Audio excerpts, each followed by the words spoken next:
अस्सलाम वालेकुम। वालेकुम अस्सलाम। सर आपका प्यारा नाम? बैरिस्टर इसरार अहमद। सर आप डयाला जेल आते हैं, अक्सर आते हैं, हर मंगल को आते हैं। अवाम बहुत मायूस है खान साहब की रिहाई को लेके कि थोड़ा सा अवाम को मुतमिन कीजिए और क्या प्रोसेस चल रहा है, क्या और रिहाई में क्या मुश्किलात आ रही हैं। इस वक्त मुल्क के अंदर एक फस्तैयत का निज़ाम कायम है। किसी भी रियासत का जो तीसरा सतून होता है, जिसको हम जुडिशल सिस्टम कहते हैं, अदालती निज़ाम कहते हैं, उसको न सिर्फ अंडरमाइन किया गया बल्कि उसको डिमोलिश कर दिया गया। मुल्क के अंदर लाकानूनीयत, तमाम गैर आइनी काम इस मुल्क के अंदर किए जा रहे हैं। मुल्क में इस वक्त जंगल का कानून, जिसको ड्रैकोनियन लॉ कहते हैं, वो कायम कर दिया गया है। तो मैं ये समझता हूँ कि जब मुल्क में लाकानूनीयत होती है तो मुल्क के अंदर मायूसी पैदा होती है। आपने देखा कि बड़ी बड़ी कंपनियाँ इस मुल्क को छोड़ के अपने कारोबार बाहर सेट कर रहे हैं। मुल्क के अंदर आपका जो टैलेंट है, वो जो पढ़े लिखे लोग हैं, जिस पे हुकूमत पाकिस्तान में सालों साल इन्वेस्ट किया, वो इस मुल्क को छोड़ के चले जा रहे हैं, तो मुल्क में तो मायूसी होगी।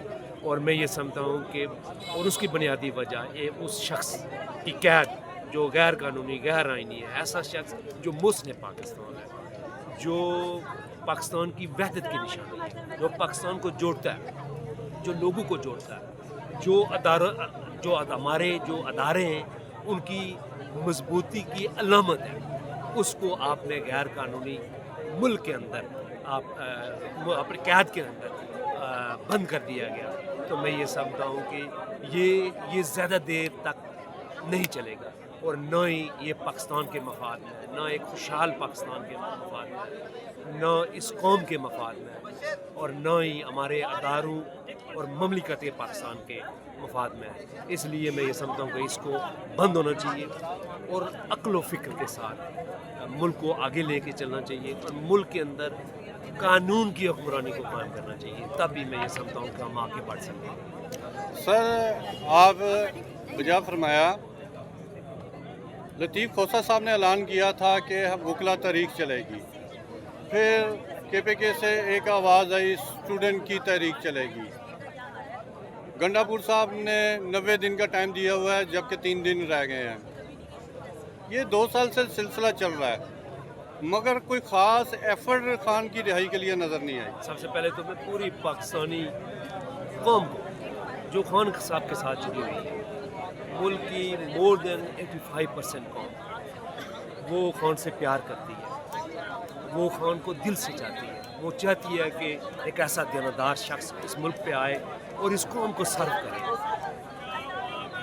खराज तहसीन इसलिए पेश करता हूँ कि इस फस्तैयत के निज़ाम में वो जहाँ जहाँ उन्हें मौका मिलता है, इस जुल्म के निज़ाम में, इस जबर के निज़ाम में, जहाँ जहाँ मौका मिलता है वो बाहर निकलते हैं। इंशाअल्लाह ये कौम निकलेगी और अपने कायद को हमने मायूस नहीं होना, और इंशाअल्लाह वो निकलेगी और अपने कायद को बाहर निकलवाएगी। मैं ये समझता हूँ ये कौम ही इंशाअल्लाह खड़ी होगी, क्योंकि मुल्क कोई अदालतें कौम नहीं कर रही, मुल्क में कोई आइन का कानून नहीं है। तो मैं ये समझता हूँ ये कौम ही निकलेगी और ज़रूर निकलेगी, हम पर उम्मीद है।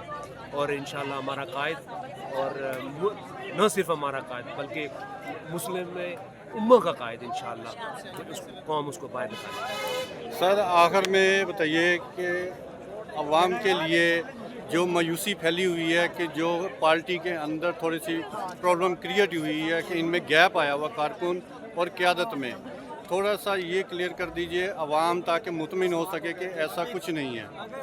मैं ये समझता हूँ कि जब मुल्क में जब हमारी क़यादत को जेलों में डाल दिया गया, जब पार्टी को लीडरलेस कर दिया जाए, और फिर वो पार्टी जो पाकिस्तान की सबसे बड़ी पार्टी है, उसमें छोटे मोटे इख्तलाफात होते हैं, लेकिन हमारा लीडर एक ही है, उसका नाम इमरान खान है, कौम उसके साथ जुड़ी हुई है। बाकी मैं ये समझता हूँ कि ये सानवी चीज़ें, इख्तलाफात होते हैं, छोटे मोटे इख्तलाफात होते हैं, लेकिन हम इन इख्तलाफात से बलतर होकर हमारी जदोजहद जो खान साहब का नज़रिया हकीकी आज़ादी की जदोजहद, खान साहब के संग इंशाअल्लाह वो हम लड़ेंगे और इंशाअल्लाह ये हमारी जदोजहद जारी रहेगी। बहुत शुक्रिया जनाब। आपने देखा कि बैरिस्टर साहब ने बहुत खूबसूरत अल्फाजों के साथ अपना बयान दिया और कौम को एक बहुत मुस्बत मैसेज दिया है कि आप मुतमईन रहें, इंशाअल्लाह ताला खान साहब बहुत जल्द रिहा होंगे। टाइम न्यूज़ के साथ नईम ताहिर को इजाज़त दीजिए। बहुत शुक्रिया। Thank you.